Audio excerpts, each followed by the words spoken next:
नमस्कार, आप सभी का स्वागत है और मैं हूं जयराज चौहान। बिहार के मुख्यमंत्री नीतीश कुमार और डिप्टी सीएम तेजस्वी यादव ने अपनी कैबिनेट गठन में जातीय समीकरण को साधने के साथ साथ बीजेपी और मोदी की पसमानदा मुस्लिम राजनीति को भी काउंटर करने का दांव चला है।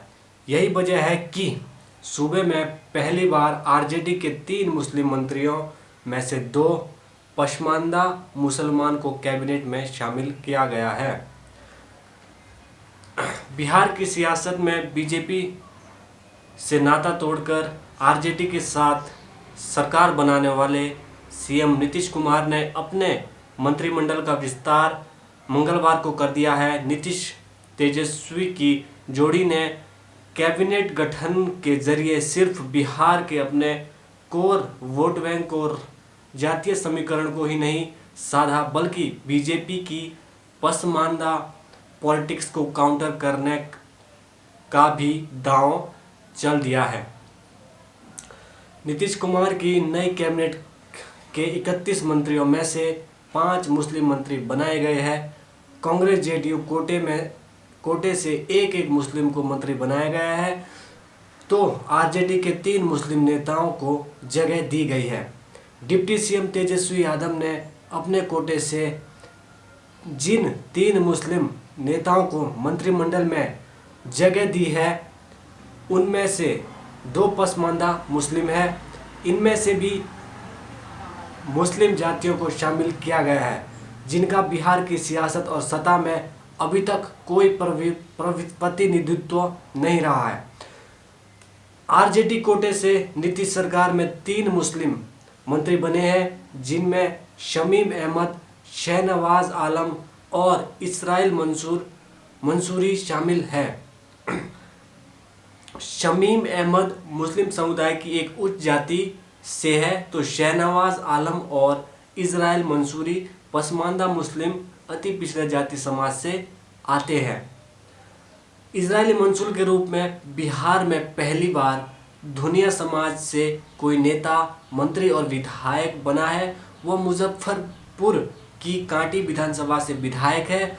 इजराइल मुस्लिम समुदाय के अत्यंत पिछड़े वर्ग से आते हैं और आज़ादी के बाद बिहार में पहली बार मंसूरी समाज का कोई नेता विधानसभा पहुंचा है और कैबिनेट में जगह मिली है। इजराइल मंसूरी पसमानदा आंदोलन से जुड़े रहे हैं। वहीं शहनवाज आलम बिहार के सीमांचल की कुलेहा जाति के तहत आते हैं, जो रस्सी बीनने और जूट से बने सामान को बनाने का काम करती है। हालांकि कुलेहा जाति के लोग विधायक और सांसद बिहार से बनते हैं। शहनवाज आलम के पिता तस्लीमुद्दीन और भाई सरफराज आलम सांसद और विधायक रह चुके हैं। बिहार में मुसलमानों की आबादी कुल 16% है, जिसमें मंसूर समाज की करीब 3.5% संख्या है।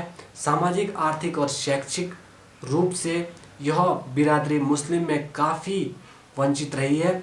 ऐसे में तेजस्वी ने इजराइल मंसूरी को कैबिनेट में जगह देकर एक बड़ा राजनीतिक संदेश देने की कवायद की है।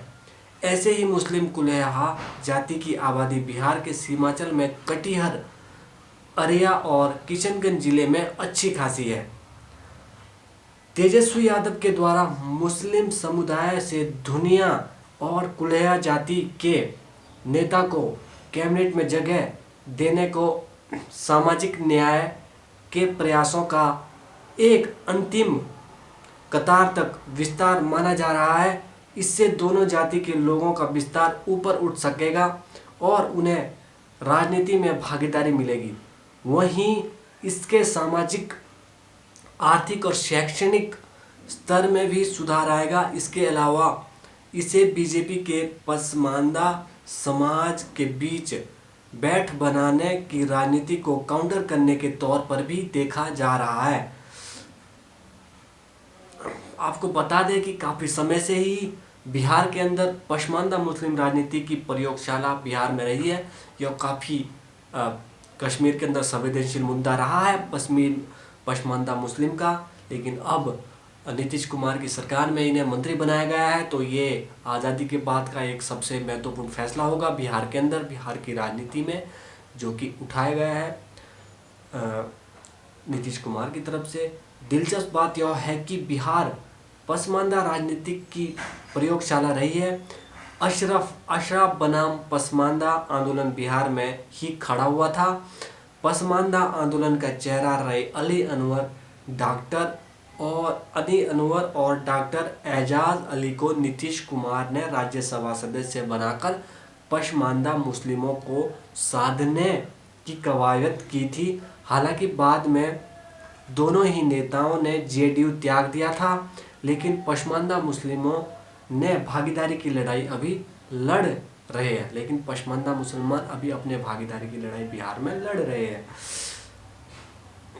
वहीं पीएम नरेंद्र मोदी ने पिछले दिनों हैदराबाद में बीजेपी की राष्ट्रीय कार्यकारिणी में मुस्लिमों के बीच पैठ बढ़ाने के लिए पसमानदा मुस्लिमों पर फोकस करने के कहा था। इसके बाद ही बीजेपी पसमानदा मुस्लिमों को पार्टी से जोड़ने का सियासी जतन कर रही है। इसी के मद्देनज़र पसमानदा समुदाय से आने वाले बीजेपी नेता आतिफ शरीफ के नेतृत्व में राष्ट्रवादी पसमानदा समाज संगठन भी बनाया गया है, जिसका दिल्ली में हाल में ही एक सम्मेलन भी हुआ। इतना ही नहीं, यूपी से लेकर बिहार तक में संगठन का विस्तार किया जा रहा है ताकि मुस्लिम समुदाय को बीजेपी के करीब लाया जा सके। बीजेपी की पसमानदा मुस्लिम राजनीति को देखते हुए तेजस्वी यादव सतर्क ही नहीं है, बल्कि 3 मंत्रियों में से 2 पसमानदा मुस्लिम को जगह देकर उन्होंने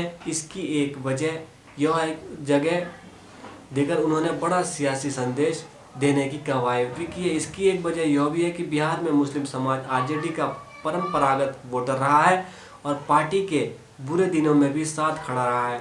ऐसे में तेजस्वी यादव ने अब मंत्रिमंडल गठन में अशराफ और पसमानदा दोनों ही मुस्लिम तबके का ख्याल रखा है ताकि बीजेपी को जगह बनाने का मौका न मिल सके। बता दें कि बिहार में जाति आधारित गणना कराने के फैसले के दौरान नीतीश कुमार ने मुस्लिम की जाति गणना कराने का भी निर्णय लिया। हिंदू जातियों के साथ साथ मुस्लिम समाज की जातियां की गिनती कराने की मांग पसमानदा मुस्लिम मूवमेंट से जुड़े हुए लोग करते रहे हैं। ऐसे में नीतीश कुमार ने उनकी मांग को पूरा कर पहले ही पसमानदा मुस्लिमों को सियासी संदेश दे चुके हैं और गुलाम गौस जैसे नेता को एलएलसी बना रखा है। मुस्लिम समुदाय की जातियां भी 3 प्रमुख वर्गों और सैकड़ों बिरादरियों में विभाजित है। उच्च वर्गीय मुसलमान को अशरफ कहा जाता है, तो पिछड़े मुसलमानों को पसमानदा और दलित जातियों के मुसलमानों को अरजाल। अशराफ में सैयद, शेख, मुगल, पठान, रांगड़, ठकुराई या मुस्लिम, राजपूत, त्यागी मुसलमान आते हैं। वहीं ओबीसी मुसलमानों को पसमानदा मुस्लिम कहा जाता है। ऐसे में पसमानदा मूवमेंट से जुड़े हुए लोग कहते रहे हैं कि मुसलमानों के नाम पर सारे सुख और सुविधाओं का लाभ मुस्लिम समाज की कुछ उच्च जातियों को मिल रहा है और पिछड़े व अति पिछड़े मुस्लिम हाशिए पर है। हाँ, जो पसमानदा मुसलमान हैं उनकी भागीदारी काफ़ी अहम है। कुंजड़े, राइन, झाले, धुलिया, मंसूरी, कसाई, फ़कीर, हंजा, मेहतर, ग्वाला, धोबी, गद्दी, लोहार, बड़ाई, मनिहार, दर्जी, वन गुजर इत्यादि मेहनती आदि गद्दी के मालिक है। दलित मुस्लिम को अरजाल के नाम से कहा जाता है, लेकिन मुस्लिम दलित जातियों को ओबीसी में डाल दिया गया है। मौजूदा समय में बिहार में मुसलमानों के बीच 50 से ज़्यादा जातियां हैं। बिहार में ओबीसी की जातियों का आंकड़ा देखें तो केंद्रीय सूची में 24 मुस्लिम जातियां शामिल हैं, जबकि स्टेट लिस्ट में करीब 31 जातियां शामिल हैं। हालांकि बिहार में ओबीसी जाति को पिछड़े वर्ग और अति पिछड़े वर्ग में बांटा हुआ है। इस तरह से मुस्लिम की 85% आबादी परंपरा पसमानदा की है, तो 15% अशराफा तबके की है। जी हाँ, तो बिहार में 85% जो जातियाँ हैं वो पसमानदा तबके की है। मुस्लिम समाज की बात करें तो 85% वहाँ पर पसमानदा मुसलमान है, जो कि निचले तबके में आते हैं, जिनमें धोबी आता है, कसाई आता है, ग्वाला आता है, गाय चराने वाले आते हैं ये सारे निचली जाति में आते हैं, पसमानदा मुसलमानों में। तो इनकी संख्या बिहार में काफ़ी ज़्यादा है और 15% है वो उच्च श्रेणी के मुसलमान वहाँ पर मौजूद है। तो देखना है कि नीतीश कुमार ने जो अपने पार्टी में जिन मंत्रियों को मौका दिया है, वो हो सकता है कहीं ना कहीं ये पसमानदा मुसलमानों को खुश करने की राजनीति नीतीश कुमार चला रहे हो और उन्हें अपने मंत्री में उनकी पॉपुलेशन ज़्यादा है इसलिए उन्होंने उन्हें मंत्रिमंडल में भी शामिल किया हुआ है।